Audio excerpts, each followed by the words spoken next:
Voilà. Donc ce soir, j'avais l'intention de euh, faire deux vidéos. Une vidéo sur la gastroparésie pour répondre à la personne qui m'a demandé si je souffrais aussi de gastroparésie. Et l'autre vidéo pour suivre, faire la suite où j'avais fait une vidéo, non, pas la suite de la vidéo dans laquelle je parlais de la SLA, la maladie qu'a eu ma mère et dont elle est morte, la maladie de Charcot. Alors, je voulais la faire en fait avec en interaction avec Laïla parce que c'était intéressant, je trouve, d'avoir son retour par rapport à l'après, en fait, à l'après décès de ma mère, puisque les aides de vie sont arrivées décembre 2015. Ma mère était encore en vie, elle est morte en février 2016, et elles sont arrivées, donc elles étaient deux. Ça faisait un mois que je galérais, que je devais faire la devis pour mes parents et pour moi, bref. Et donc je les ai vus arriver comme la grosse bouée de sauvetage, quoi. C'était devenu trop difficile. Et, et je trouvais ça intéressant hein, parce qu'elle, elle m'a dit oralement, on a échangé un peu ensemble, il y a quelque chose de ça, où elle m'expliquait les difficultés qu'elle a pu voir à l'époque où je vivais avec mes parents. Puis après, quand ma mère est décédée, comment je m'en suis sortie, comment j'ai fait pour remonter la pente. Voilà, et d'ailleurs, je lui ai dit qu'elle m'avait été une grande aide. C'est vrai, parce que pendant des années, dès qu'il y avait un problème, bah, j'ai changé avec ma mère. Avec mon père, c'était difficile parce qu'il parle mal, il est aphasique. Et là, bah, voilà, tu dois faire face en plus au décès de ta mère. Il y a toujours ton père qui est handicapé, toi aussi tu l'es. Tu te retrouves encore plus seul qu'avant. Donc c'est compliqué. Et donc j'ai trouvé une écoute bienveillante auprès de Jamila et elle aussi, on a eu une bonne interaction. Quand elle avait besoin de discuter ou quand elle avait des problèmes ou quoi, j'ai discuté aussi avec elle. Enfin, c'était pas qu'à sens unique.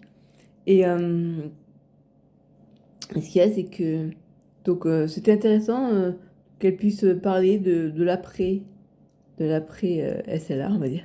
Parce que la SLA, c'est un vrai tsunami. Dans une famille, c'est un tsunami, quoi, franchement. C'est pas une petite maladie de rien du tout, hein. Non seulement c'est une maladie mortelle, mais en plus, dans le cas qui a touché ma mère, ça a été la forme bulbaire.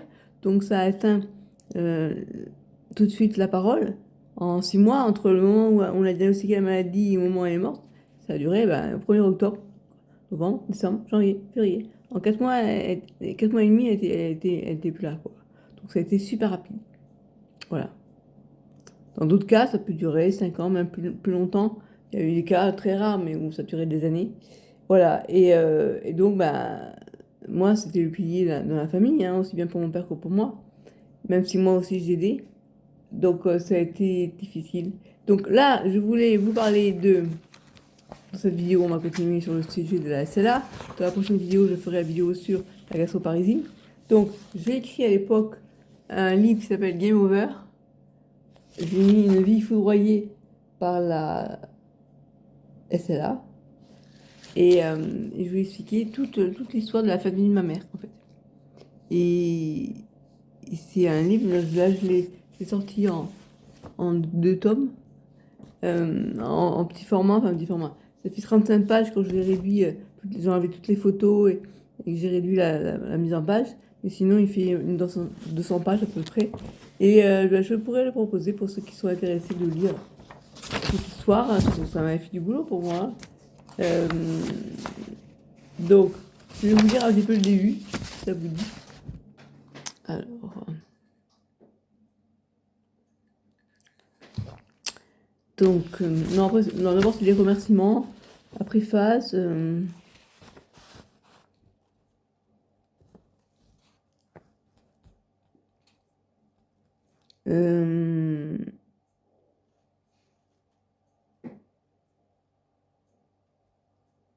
voilà, je vous lis le petit mot que j'avais fait, que mon père avait fait. Je l'avais fait lire et il avait dit oui, oui, ça correspond à ce que je veux dire parce qu'il a du mal à parler, donc j'ai dû l'écrire. Il m'a dit le livre que je tiens entre les mains étant celui de ma fille, je me devais de la féliciter pour avoir réussi à mener à bien ce projet. Mon épouse n'est pas pour rien dans ce qu'est devenue notre fille Christelle. Sans son soutien, elle n'aurait sûrement pas pu découvrir ses talents pour l'écriture et ne serait jamais devenue docteur en droit. Bon, à l'époque, j'avais mourir, donc j'étais très... voilà, maintenant je dirais peut-être pas ça. Parce que bon, c'est ce que j'ai écrit pour mon père, mais c'est quand même moi qui l'ai écrit. Donc, dans les moments où je repense à ma femme, je suis choquée de réaliser qu'elle, qui était si active, a toujours se rendre utile à la maison ou dans le jardin dont elle prenait tant soin. La voilà maintenant réduite à néant. Comment pouvais-je imaginer qu'un jour, la femme que j'aime et que je pouvais tenir dans mes bras allait mourir et être réduite à un tas de cendres en seulement l'espace de 4 mois et demi? Les médecins eux-mêmes ont été les premiers à avoir été surpris par la manière foudroyante avec laquelle elle a été emportée par la maladie. Enfin, je voudrais terminer par quelques mots sur la maladie. La SLA ou maladie de Charcot est une maladie que je ne connaissais pas avant que j'apprenne que ma défunte épouse en était atteinte. J'ai été surprise de la rapidité avec laquelle elle peut foudroyer des villes, pour reprendre le terme utilisé par ma fille. Il faut vraiment que la recherche sur les maladies neurodégénératives avance et que l'on trouve un moyen d'enrayer cette terrible maladie. Alors, introduction. Témoigner sur une maladie neurodégénérative telle que la SLA est difficilement réalisable par une personne directement concernée, qui vit la maladie dans sa chair. J'ai marqué ça, mais c'est pas tout à fait vrai. Il y en a qui arrivent maintenant à écrire avec les yeux. Enfin, il y a des livres de personnes atteintes. Comment pouvoir écrire un livre sur son vécu lorsque l'on n'est pas plus capable de tenir un stylo ou bien de taper sur son clavier? Par contre, les proches aidants peuvent leur prêter main forte et participer eux-mêmes en partageant leur propre vécu. J'imagine que ma mère n'était pas la seule à avoir écrit des tas de petits mots et que ma réaction de les avoir conservés afin d'en faire quelque chose un jour, je ne suis pas l'unique aidante à l'avoir eu. Oh, depuis, ils ont été foutus à la poubelle, hein. Ma mère souhaitait écrire ses ressentis et pensait même en avoir le devoir pour les autres malades, afin de servir de témoignage. Ça, je m'en souvenais pas.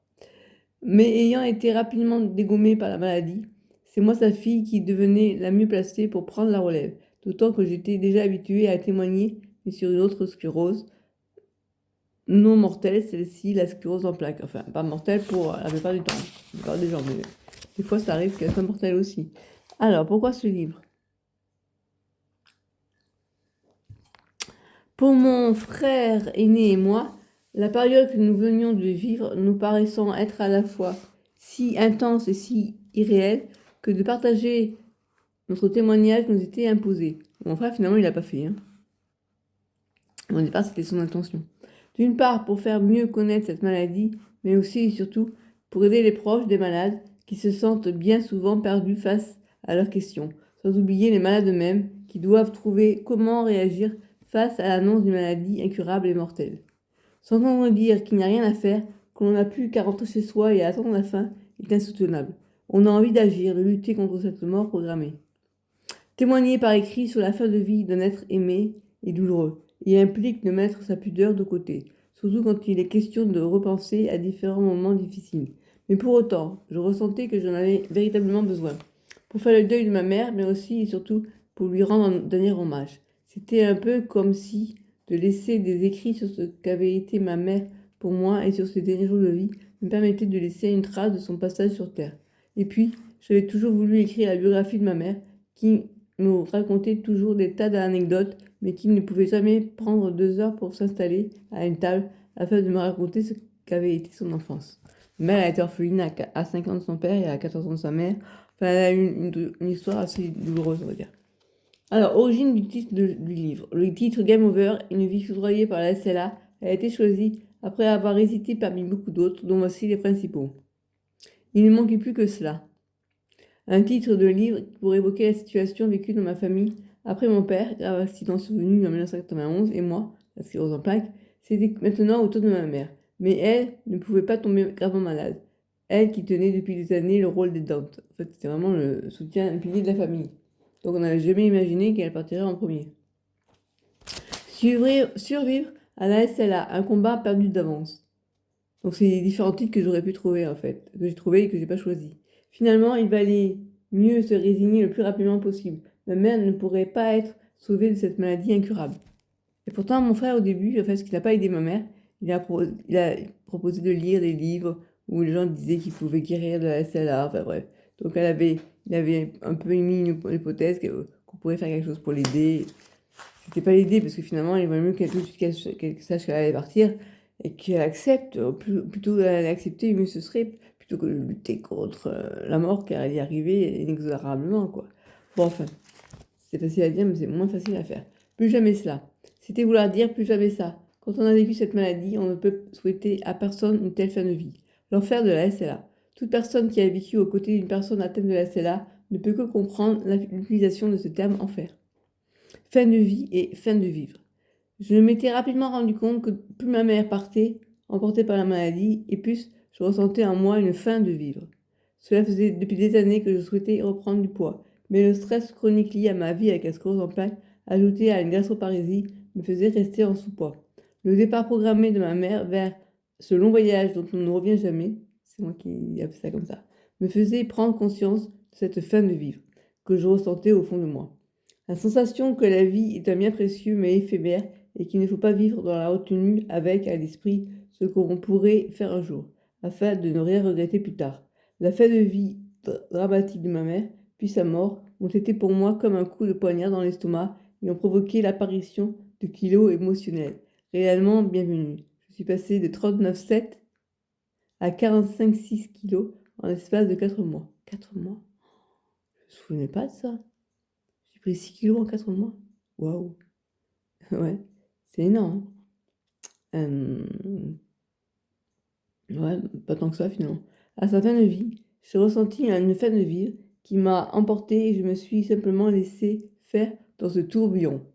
Du coup, moi qui faisais jusqu'à présent attention à ce que je mangeais, de peur d'avoir mal à l'estomac, je me suis vu manger de bon appétit et les kilos sont venus avec l'appétit grandissant. C'est une véritable leçon de vie que la fin de vie de ma mère m'a apportée. Après, le titre que j'ai retenu, Game Over, une vie dégommée par la SLA. La définition du mot dégommer dans le dictionnaire Larousse est la suivante. Destituer quelqu'un de ses fonctions, faire tomber quelque chose, quelqu'un en l'atteignant d'un tir d'un coup. Et comme synonyme, on peut retenir faire tomber, renverser, renvoyer, destituer, limoger. C'est la fin quand même. Game over signifie partie terminée. C'est le message qui s'affiche dans un jeu vidéo lorsque la partie est terminée, soit parce que le joueur a perdu, soit parce que le jeu est fini. Un tel titre traduisait parfaitement à la fois la rapidité de la maladie et l'intention de ma mère de licencier le personnel de santé qui ne lui plaisait pas, tel que l'infirmière qui l'a réveillée à 5 heures du matin en allumant la lumière du plafond qui se situait juste au-dessus de son lit. Et là, c'était Game Over. C'est une vie dégommée. Et finalement, j'ai gardé une vie foudroyée. Par la SLA. Le mot foudroyer peut avoir plusieurs sens.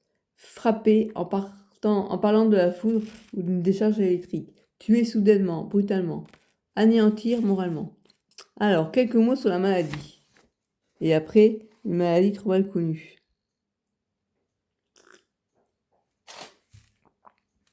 La SLA est une maladie qui s'attaque aux neurones moteurs, ou motoneurones.